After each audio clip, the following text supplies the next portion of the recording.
If Mary hadn't been set on this name, do you think if she knew everything about what the boys have done, all of the crises that they've stopped, all of the people they've saved, do you think she would still not want them to be hunters? Yes, but sometimes it's both things, right? So when she died, they were tiny. And I mean, you can't even imagine your 5-year-old, never mind your 6-month-old, walking out the front door without you, never mind putting themselves in danger. So I think while it was the last thing she wanted, the minute she came back to life and found out what they were doing and how, and of course she was just proud of them. I mean, I feel like holding on to your wishes for someone else is judging them in retrospect, you know? So she didn't want them to do this, but that was for her own reasons, because she loves them and wants them to be okay. But that was their choice. Well, sort of. I mean, but their choice to stay in it and to be like, I didn't want you to do this, I want you to do something else, would be devaluing their choices. So, and what they're doing is they do it well. So I think ultimately, I forget what your actual question was, but I think bottom line is she's proud of them. And, you know, she started hunting with them. She wasn't like, I'm gonna go work in the library, you know, so I think it worked out. And they're a good team. They were a good team. I know, thank you. Hi. Hi. I'm always interested in, you're tall, right? I don't know how tall you are. I'm 5'8". Okay, so I'm always, because I'm a tall woman. Yes, you are. Yeah. I'm always wondering, you know, when you're like a tall woman in power, do you crave really strong roles for women? And you know, how did you feel about getting that, you know, strong, you know, Mary Winchester character? Yeah. Well, I always play like the mom. Like I started out in the nightgown, like the sweet mom. That's a role I can play in my sleep. And I'm frequently the flight attendant, the trophy wife, or just the crying wife. So when they brought this role back to me as a fighter, I was like, okay. I always wanted to be Lara Croft, so I knew that was never gonna happen. Right? She's badass. And I feel like I'm Lara Croft now. Like, I feel like they were like, oh, you're gonna have a different name, and you're a little older, and you're not English, but you get to be Tomb Raider. And strap a gun to your thigh. it was like drinking from a fire hose, I'm not gonna lie. It was like learn how to punch. Like, I knew how to shoot already, thank the Lord. I didn't know anything about knives or angel blades or all the spinning stuff, and I sort of picked it up, and they helped train me along the way. But yeah, I mean, I don't think that it has any, I know this was sort of your point, but I don't think it has anything to do with my height or anything like that. I think it has to do with owning, like I said before, owning your power. You can be the tiniest, but the mightiest. And there's room in my career to play all kinds of things. I would like to move away from always being the hand-wringing, I'm sorry my husband killed somebody, he's in jail.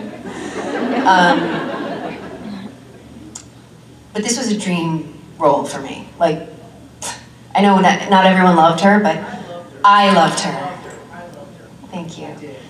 And I loved everything about her. So yeah, it's a dream. And if they want to give me another action role because of my height, I'm fine with it.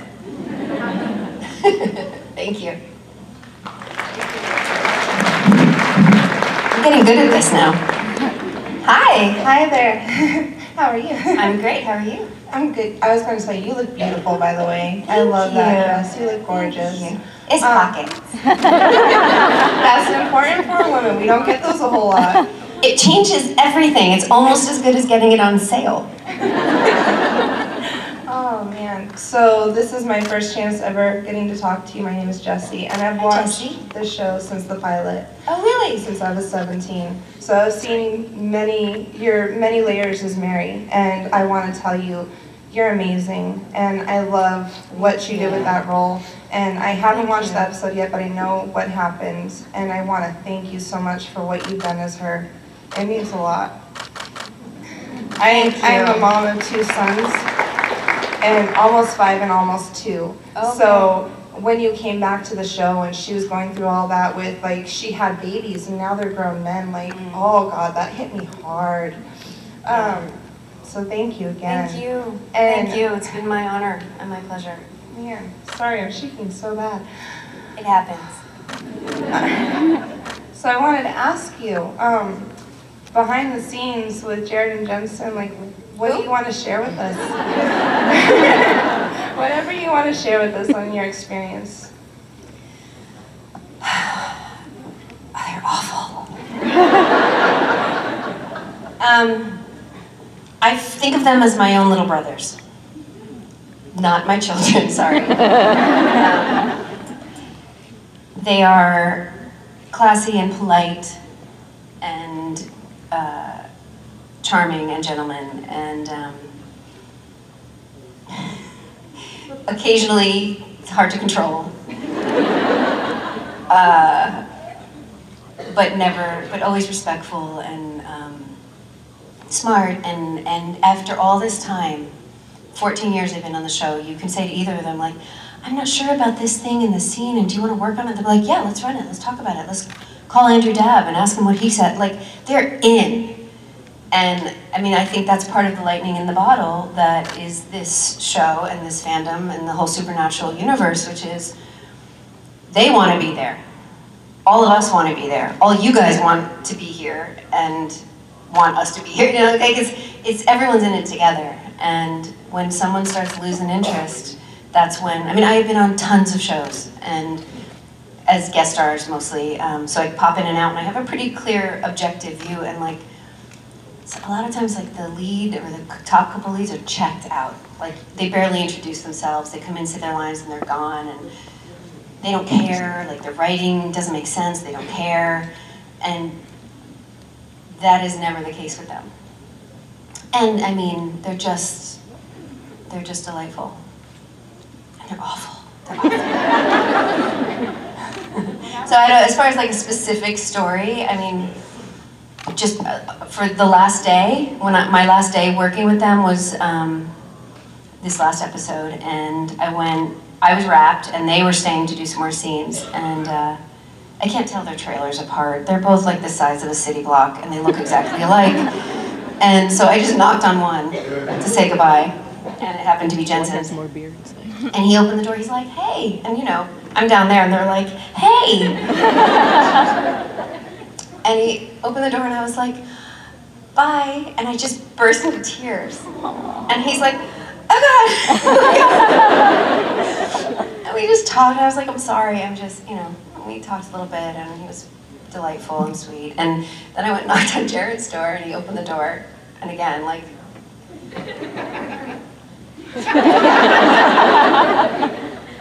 and I didn't even say anything, and I started crying. And he's like, oh God, I'm like, I'm just sad. He's like, where's that too? It's okay. And I think he's such an empath, right? So, I mean, these are 2 leads on a show who have worked a bazillion hours in the last 14 years. And it's not just me, like they will go out of their way like that for everyone. They're like, it's okay, what do you need? Like they're just there. They're delightful people, which all of you know. I don't know why I have to keep saying it, because you guys are like, yeah, we know. So, I consider myself incredibly fortunate to have had this experience. Thank you. Oh, hi. Hi, nice to see you again. You too. It's been like 22 minutes. Yeah. When was the last time someone close to you talked you into doing something wild? What are you doing later? Oh my God, I don't know. I'm usually the one talking them into doing it. I'm not telling you what. I don't know. Do Did somebody talk you into do something wild? Nah, I was just trying to be nosy. Not to burst any bubbles, but I'm not ordinarily super wild. I've broken my share of rules. But like I'm an old married lady now with a kid. Like not that is everyone. It happens to be me as the old married lady with a kid. A lot of my married ladies with kids are plenty wild. Yeah, no. You want to ask me something else? When was the last time you did something really boring? Yesterday. I knitted the whole afternoon. That actually wasn't yesterday, that was the day before. Nothing?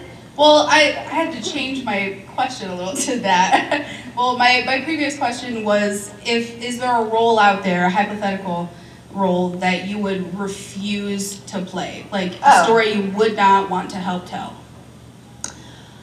Oh, that's a good question.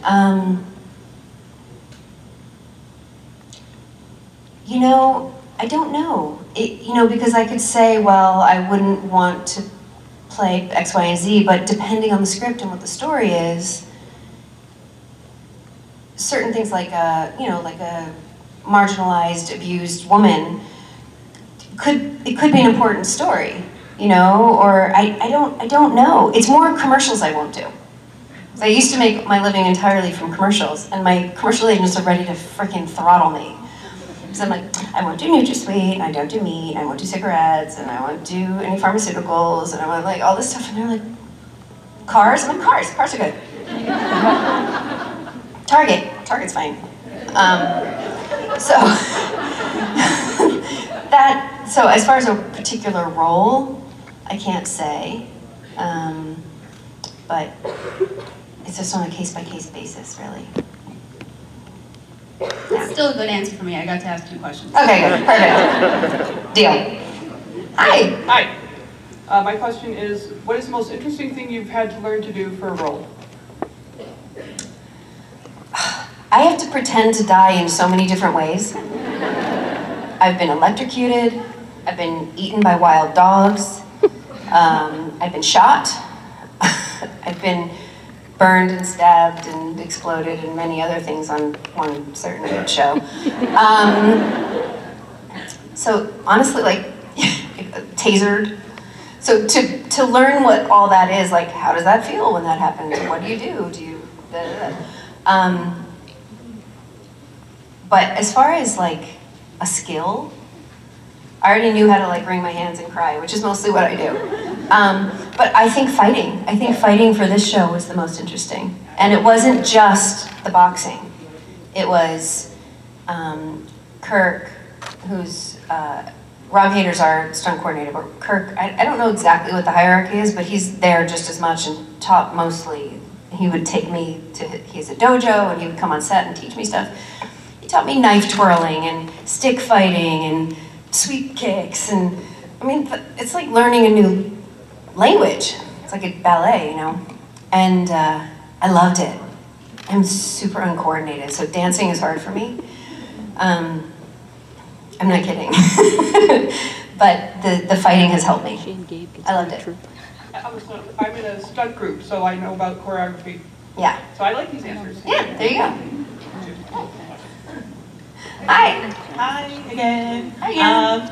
So being in like the supernatural universe for a good while, and after learning how to fight and everything, what type of universe, probably if you had to pick another one, what type of universe would you most want to live in? Marvel.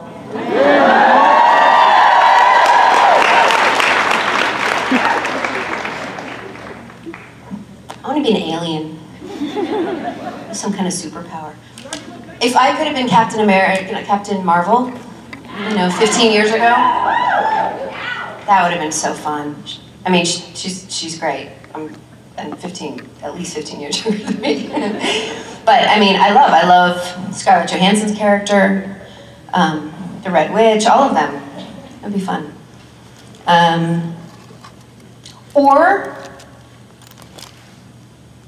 like the Pirates of the Caribbean universe. I'd be a pirate, That's the close. but a lady pirate. Thank you. And as an actress, I could do both. That's the cool thing. I can be all these things. One day. Does anybody know anyone at Marvel? Thank you. Hi, love. Hello. So we know you love your role as Mary Winchester, and we I love do. you in that I role did. as Mary Winchester. Well, did. Yes. But if you could have any other role on Supernatural, what would it be? God. Sorry, Rob. For sure. Goddess. I think. Queen of Heaven.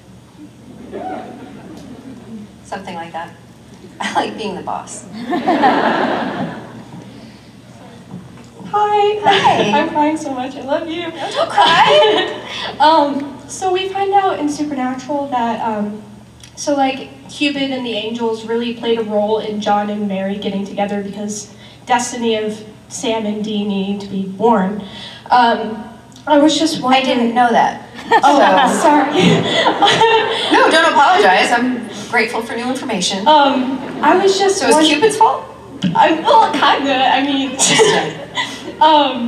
But I was just wondering if that hadn't been a factor. Do you think Mary and John would have gotten together because they're polar opposites in some ways? I feel like John became a lot like Mary when Mary died, but before that they weren't really like each other. So I was just wondering if you thought that they would ever get together really, like if they would actually work out. I've never thought about it, but you know, there is something to fate and the person you're meant to be with, and the universe finds a way, so probably, I would imagine. I'm not sure why Cupid had to get involved. Because, you know, love and stuff. He wanted to take credit. So, I hope so. Thank you. Yeah. I'm guessing. Hi.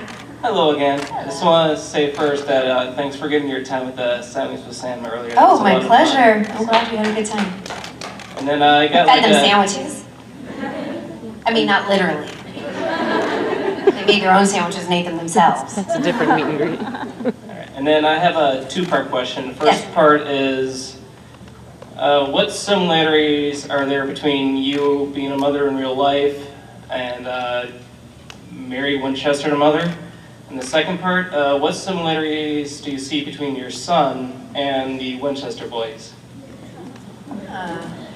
Well, as far as me as a mother, you'll be relieved to know I'm not that similar.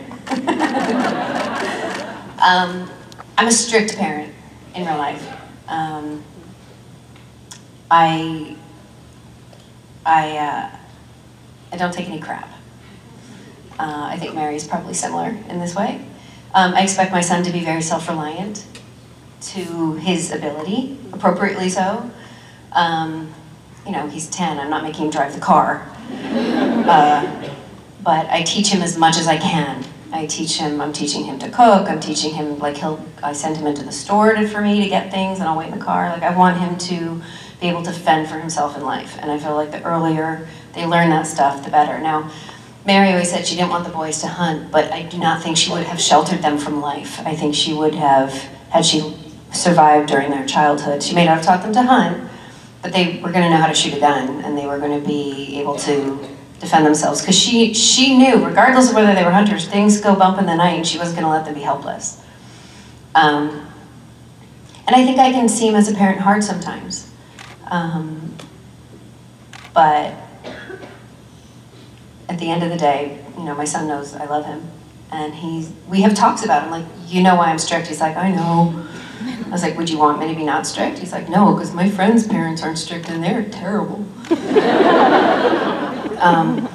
We talk a lot about, like, kids aren't in charge, I'm in charge. And it's freeing, you know, so in that regard.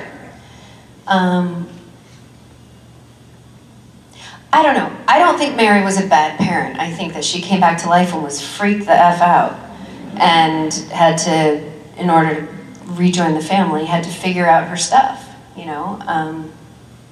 And people saw her as cold and stuff, but can you blame her? Jesus. So, I'm not even sure I think John was a bad parent. He wasn't a great parent, but he was devastated. Like, he never got over it, so he was in pain. So he was not making good choices, but he wasn't abusive intentionally.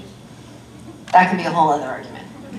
And as far as my son, he's incredibly polite and respectful and all the same stuff like Jensen and Jared in real life. As far as them as characters, would you say Jensen and Jared or Sam and Dean? Sam and Dean. Not many that I can think of off the top of my head. He does always try to do the right thing. He really does. Stands up for the weaker ones. So there's that. But we'll see. He's little. So I don't know who he's going to be, but I think he's pretty awesome. I do.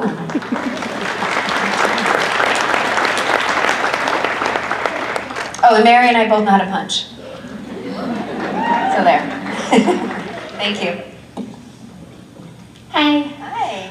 If Mary had another chance to talk to Sam and Dean, what advice do you think she would give them in regards to Jack and how to handle the situation? Knowing what she knows now? Or what do you mean? If she had another chance after the debacle? If they talked to her in heaven. I think they would have been like, when he says leave him alone, you should listen.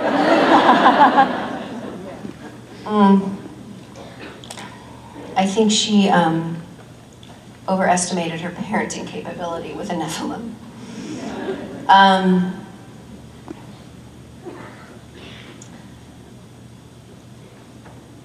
Just, they'd have to be careful. Like, watch it, he's not himself. But I don't think she would be like, kill him. Like, no. It's, you know, he's family and he's having a problem. She's having a bigger problem. But yeah, the safety of her boys is paramount. But Jack's kind of one of her boys now too, so she would warn them for sure. Like maybe just yeah, it was all a tragic accident, really. I mean, if a two-year-old human, non-Nephilim human, had a temper tantrum and was able to accidentally kill his parents, there would be a lot of dead parents. Humanity would know. You've seen a 2-year-old with a temper tantrum? Not good. So, yeah. Thank you. He'd say, watch out. She'd say, watch out. Hi. Hi, how are you? I'm good. How are you? Good. So I've been wondering about this for a long time. When they brought you back to the show, did you ever have the expectation when it started that you would ever come back with a bigger role? No. How did you feel when they asked you to come back? Surprised. So, you know, I'd recurred, like, for the first 7 seasons, just 1 or 2 episodes a season. And then after I played Eve, which was my last episode, which is I don't know if anyone knows what that is. She was the queen, sort of like, not the queen of heaven, but like, almost like before heaven, right? Like created all the evil creatures in the world. So Eve took my shape, and that was my last episode, and I thought, well, okay. We've been a ghost, we've been real and dead, we've been a ghost, we've been a vision, we've been a hallucination, we've been a fake heaven Mary, we've now been like some kind of demon lady. Like, we're kind of running out of stuff to do. But I would always said, they'll bring me back to life one day. But I think it'll be like the last episode of the show. And I'll come back with John, and we'll both be alive. And because it's supernatural, we're not going to be allowed to know who the boys are.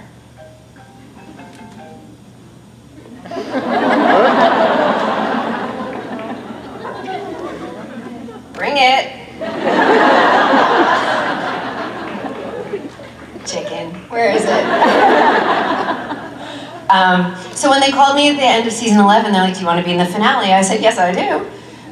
Thinking it was the series finale. And I was at a producer's house for a barbecue. Probably half of you have heard this story before, but, and I said, Todd, I'm gonna be in the finale, that's so cool, congratulations, you've been here the whole time, blah, blah, blah. What are you doing next? And he's like, I don't know what you mean. I said, well, you're not gonna have a job in 3 months. And he said, what do you mean? And I'm like, stop asking me that. And I said, I'm gonna be in the finale. And he's like, the season finale, ding dong, you're coming back next season.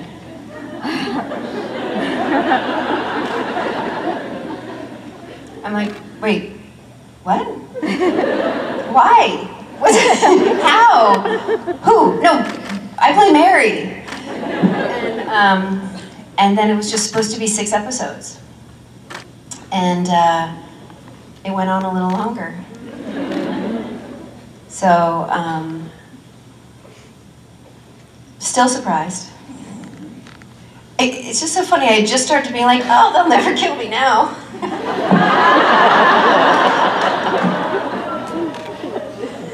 And I was like, oh, that's okay. Yeah. Uh-huh. Okay, I'll see you soon. So, yeah, I was at the vet with my dog. And Brigida, Robert, Bob Singer's assistant called, and she's like, I had Bob Singer and Andrew Dabb for you. I'm like, awesome. Oh no. Like, so they were very sweet and just like, this is the storyline and we need this. And I get it, I got it, I totally did. Everyone dies sooner or later, and this was later. I thought it was gonna be sooner. So honestly, at the end of the episode 300, I was sure they were gonna send me back to heaven with John. I was positive. I was like, oh, and I'm gonna die. And I was stunned that they didn't wait that long. They waited 4 episodes, but we're there together now. I know. Did you see my door? Yes. Like a month ago, the set deck girl, Stephanie, she goes, oh, I thought you'd want to see this. And I opened it up and I just started crying. I was like, that's so sad, oh my God. It's surreal. She's got 2 dates on there. That's alive, dead, alive, dead. So, but the thing that got me the most, okay, if you have not seen last night's episode, cover your ears. Earmuffs. Was the carving on the table. I forgot I didn't know they were gonna do that. And I saw it this morning, because I think I saw it when I did my looping, but I blocked it out. And this morning I watched the episode while I'm getting ready, and I'm like, oh. Okay, that was really sweet. I'm weirdly affected, even though I knew what was gonna happen.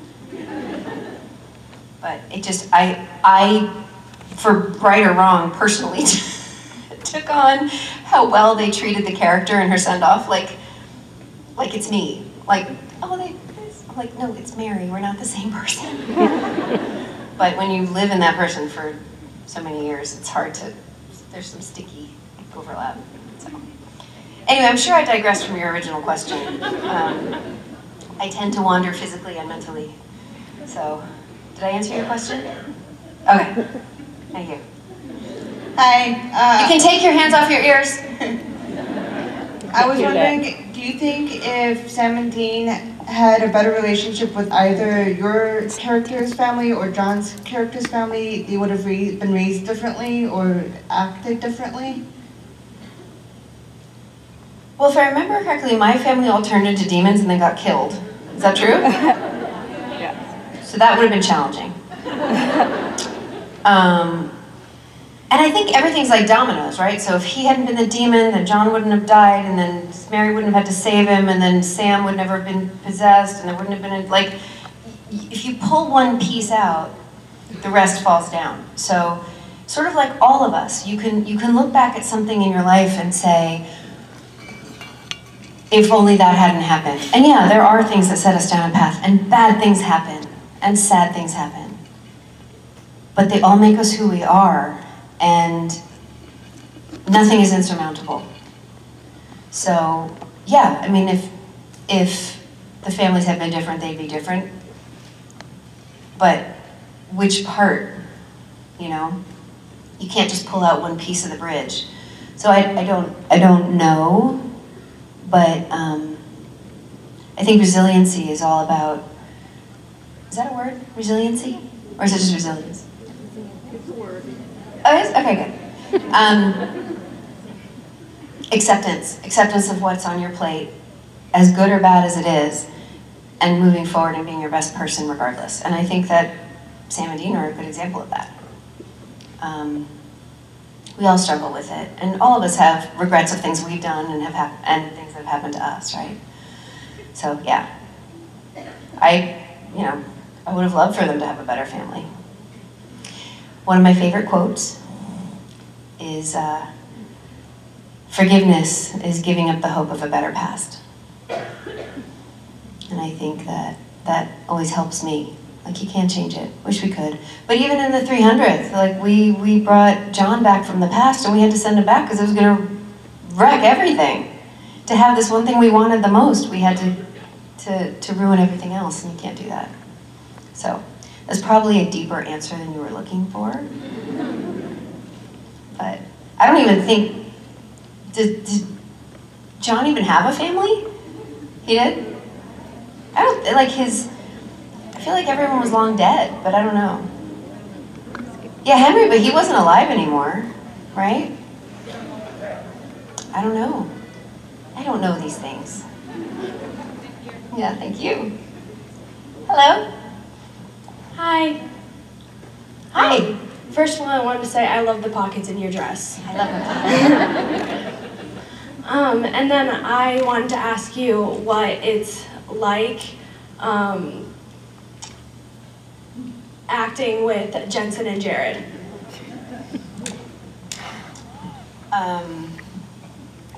It hurts my neck because they're so tall. I mean, every scene I have with, they're both like, you know, Jensen's here and Jared's like, but every scene I have with him, I'm like, it just looks ridiculous. Like, the camera's shooting at my nose. It's delightful. It's delightful. They're generous and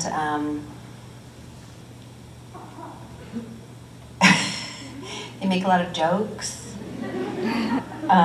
It goes off the rails sometimes, and I'm just like, I'm gonna sit. I'll just wait. But it's always delightful. So, very lucky is how it is. They're special guys. And really fucking talented. They have everything. It's a little annoying. Thank you. Hi. Hi. So weird, you're standing over there and yet your voice is coming right out of here. Echo. It's squirrel.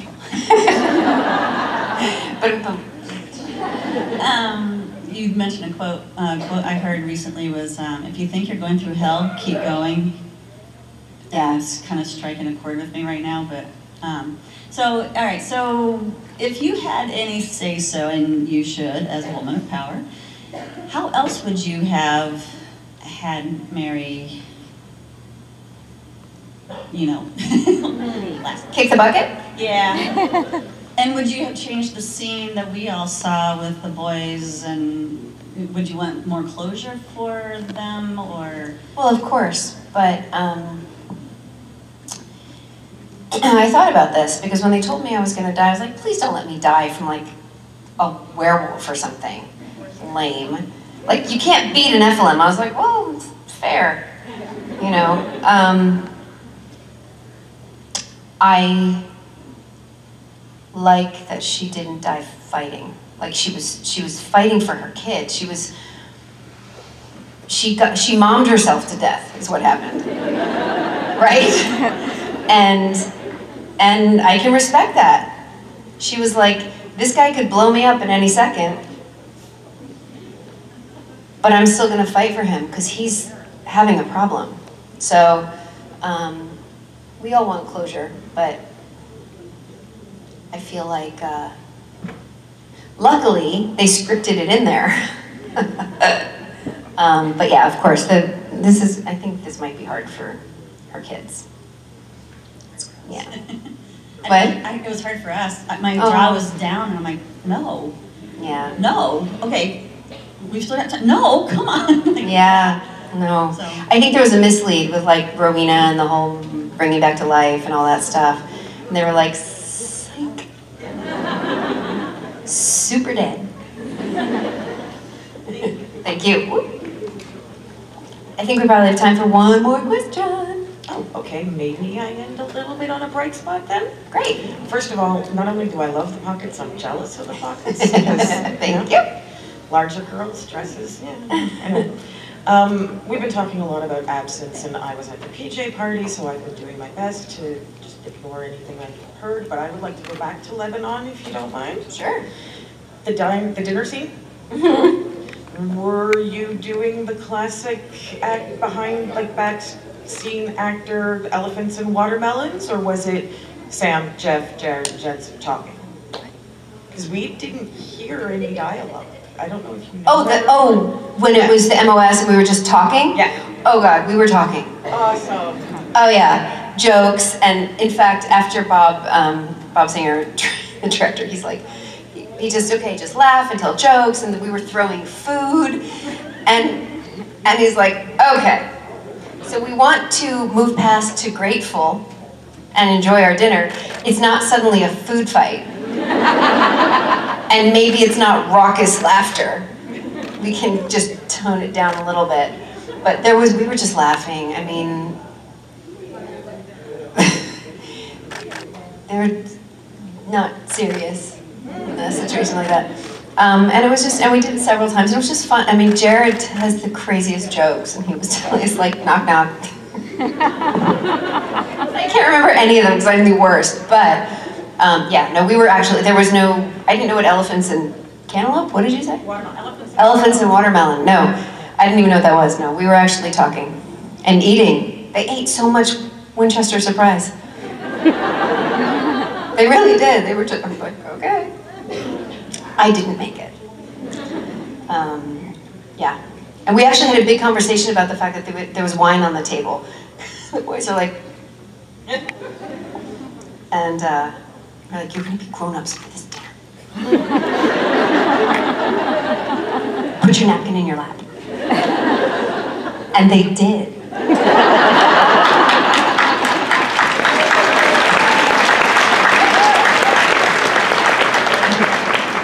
Thank you. I hear them back there. It's fine. Go, go, go. Okay, I have a question about Mary and Bobby. Oh. So, what went through her head when John came back in episode 300? Like, was she like, oh my god, what do I tell Bobby now? If he survived? Bobby already took off. Apparently we had an argument and needed some space. I would have felt bad, but I mean, it's John. So, I'm sure there would have had to have been a conversation, but luckily I got exploded before that had to happen, so lucky me! Thank you. Do I literally have just one more question? Or is there one on me? Is that one more question? One more question, yeah. Oh, let's do it real quick. Let's do the last one. Hi. I love the pockets. Thank you. Every dress I have pockets. You have never seen you prouder, and I've met your family. I find pockets in dresses every time I buy a dress. I'm like, does it have pockets? It's important. Well, I can see why you need one. You're carrying a dog with you, but you know. Hey, you shush. She loves him. I love him. I don't dislike your dog. You guys are nice. I got a picture with you tomorrow. Shush it. Right. Oh, then I'll stop. I'm gonna pull a mom voice. Okay. So I love your charity, New Leash on Life, and I wanted to know if, I know you raise money for it and stuff, have you ever been able to go and interact and like watch these guys and, you know? The New Leash on Life people? I'm so sorry to say this. That's Kim and Brianna's charity. So I have not. I'm sure they have. And I would. Like pictures of like dogs. Right. My daughters want to adopt Donna, and I'm like, oh my god, we already have two dogs. Right. Yeah. No, I have not had the opportunity, but I think that would be awesome. Take a minute and talk about your charity. The one I raised money for is, my campaign was called Rise, and it's for the Chicago Foundation for Women, actually. Outstanding. What? I said outstanding. Yes, thank you. And essentially, what I was looking for, and it just tied in neatly with Mary having started on fire and being a phoenix, which is why the symbol is a phoenix. I wanted to support women who needed help starting over, whether it be from an abusive relationship, having been in prison, illness, just maybe having children young and not being able to support yourself, like whatever it took. I wanted them to contribute to women being able to start their lives over, and some people just need a little extra help. And that's what the Chicago Foundation for Women do. They support entire communities with childcare and healthcare and job training and helping them get a suit to wear to an interview and what to say in the interview, and getting out of abusive relationships, giving them safe shelter, like everything. They cover it all. They're amazing. So. Outstanding work, Samantha Smith. Ladies and gentlemen, you know her. Thank you. And Lord knows we love her. Samantha Smith, everybody!